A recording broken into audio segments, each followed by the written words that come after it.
नवी मुंबई शहर की जनसंख्या और एनएमसी के माध्यम से प्रदान की जाने वाली स्वास्थ्य व्यवस्था को लेकर जनसंख्या की तुलना में एनएमसी अस्पतालों की संख्या बहुत कम है। इसलिए घनसोली और एरोली में नए अस्पतालों का निर्माण किया जाना चाहिए। शिवसेना नेता तथा खासदार राजन विचारे ने नवी मुंबई एनएमसी आयुक्त राजेश नार्वेकर से मांग की है कि मरीजों को परेशानी न हो, इसका ध्यान रखा जाए। नवी मुंबई शहर में लंबित मुद्दे और नागरिकों की विभिन्न मांगों को लेकर मंगलवार को शिवसेना नेता खासदार राजन विचारे ने बेलापुर में एनएमसी मुख्यालय में आयुक्त राजेश नार्वेकर से मुलाकात की। इस अवसर पर विचारे ने एनएमसी के माध्यम से उपलब्ध कराई जा रही स्वास्थ्य सुविधाओं पर नाराजगी व्यक्त की।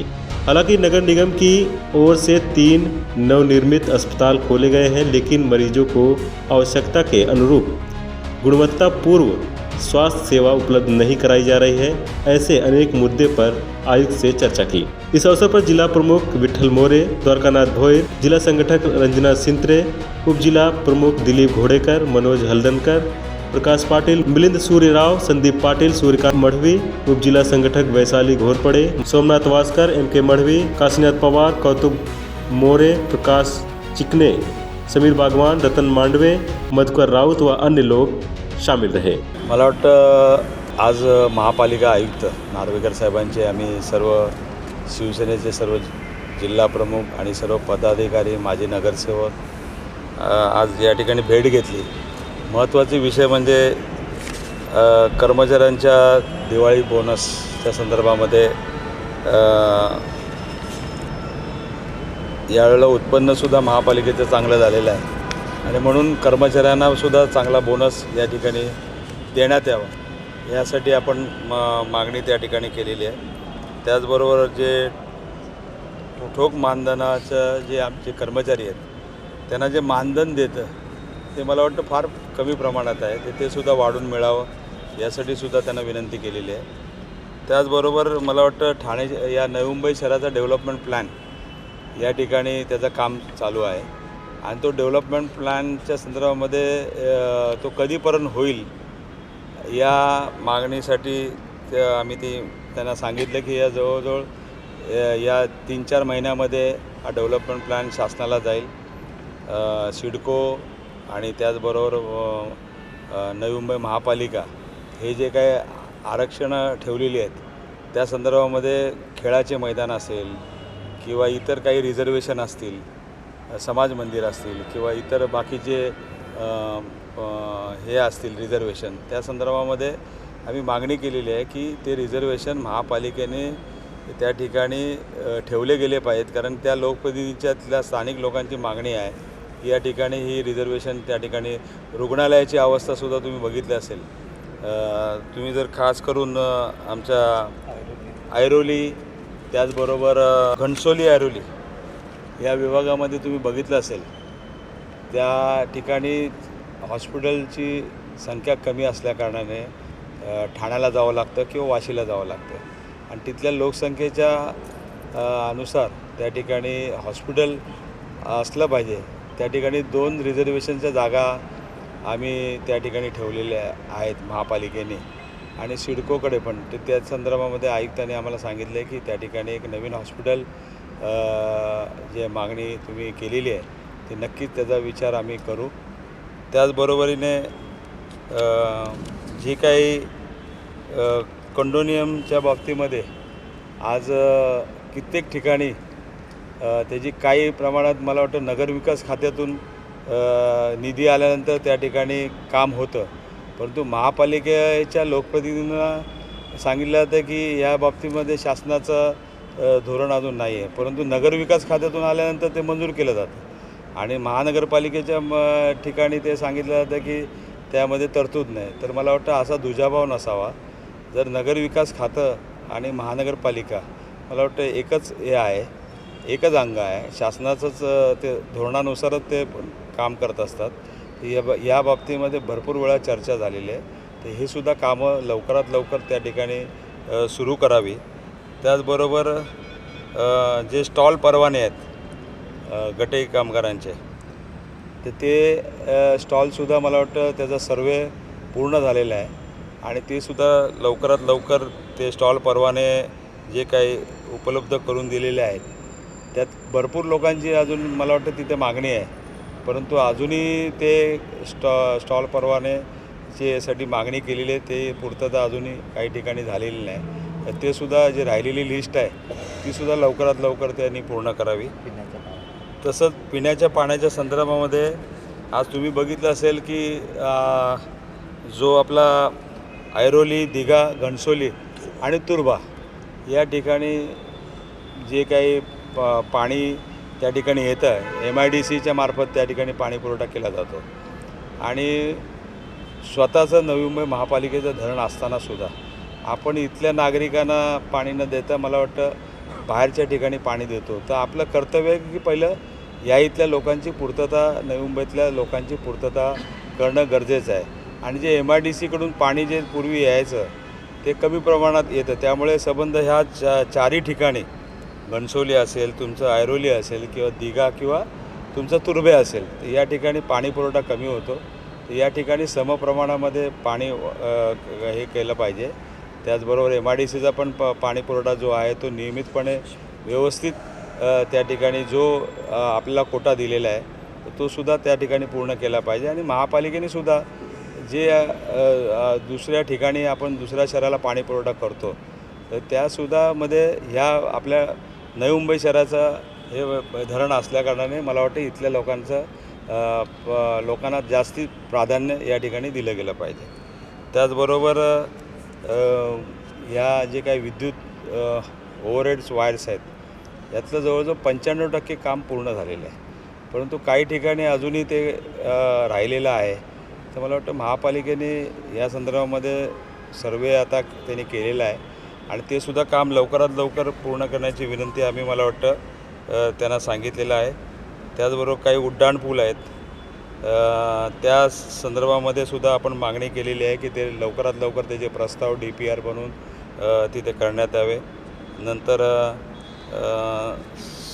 सांडपाड्यातील मला वाटतं काहीतरी एक मैदानाच्या संदर्भात तिथल्या नागरिकांची मागणी होती की त्या ठिकाणी जे खेळाचे मैदानाचं जे आहे तेच त्या ठिकाणी असावं आणि जे काही तुम्ही त्या ठिकाणी सँक्शन केलेलं आहे आर्चरीसाठी तर ते बाजूला जे मैदान आहे त्या ठिकाणी ते करण्यात यावं.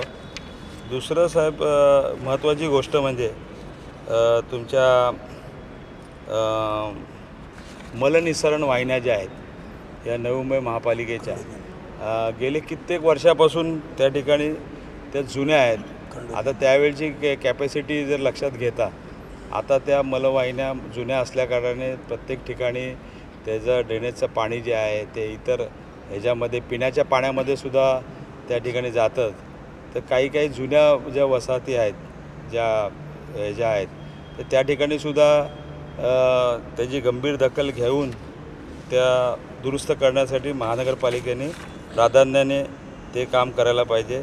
त्याचप्रमाणे कॉन्क्रीट रस्त्याची पण काही कामं चालू आहेत, तीसुद्धा काही प्रमाणामध्ये अजून नागरिकांची मागणी आहेत, लोकप्रतिनिधींची मागणी आहेत, ते सुद्धा त्यामध्ये त्याचा समावेश करण्यात यावा. ज्युएल ऑफ नवी मुंबई मला वाटतं ह्यासाठी आपण निधीसुद्धा त्या काळात माननीय मुख्यमंत्री महोदय आणि आदित्य ठाकरे साहेब यांच्यामार्फत त्या ठिकाणी आपण आणला होता आणि त्या संदर्भामध्ये मला वाटतं बाकीच्या परमिशन त्या ठिकाणी आलेल्या आहेत.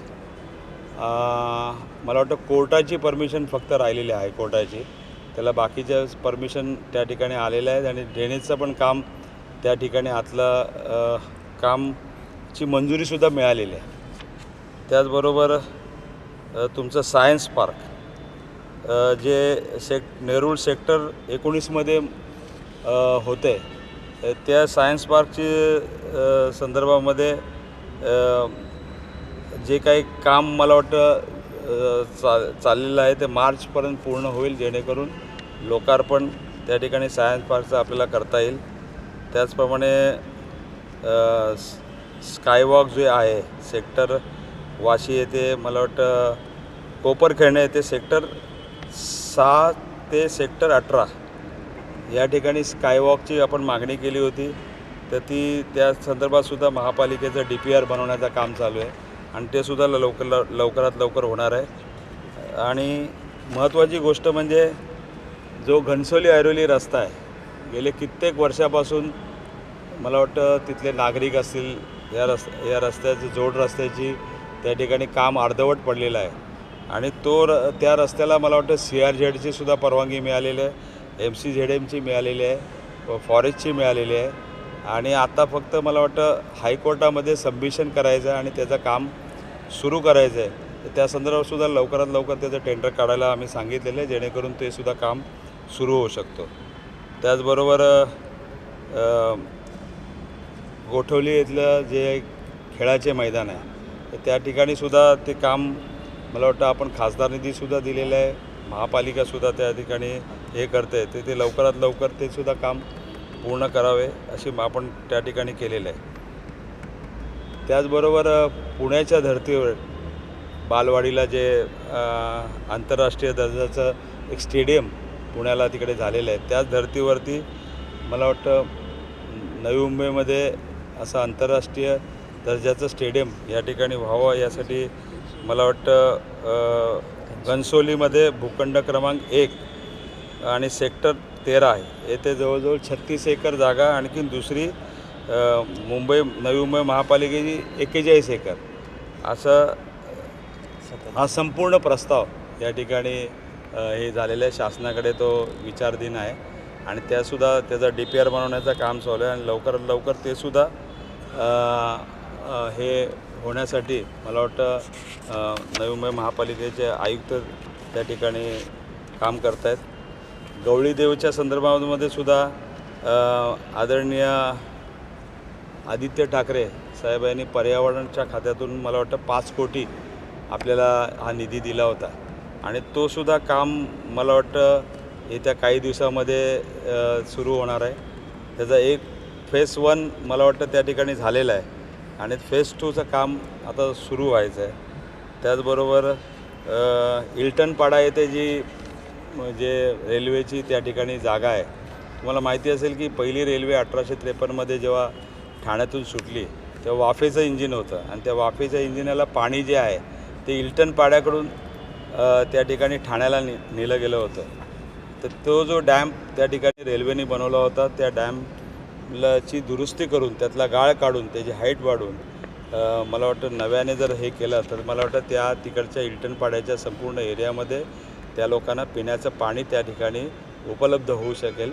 आणि त्या संदर्भामध्ये मला वाटतं तो प्रस्तावसुद्धा महानगरपालिकेच्या विचाराधीन आहे. रेल्वेनीसुद्धा त्या संदर्भामध्ये मला वाटतं परमिशन दिलेली आहे आणि ते कामसुद्धा लवकरात लवकर होणार आहे.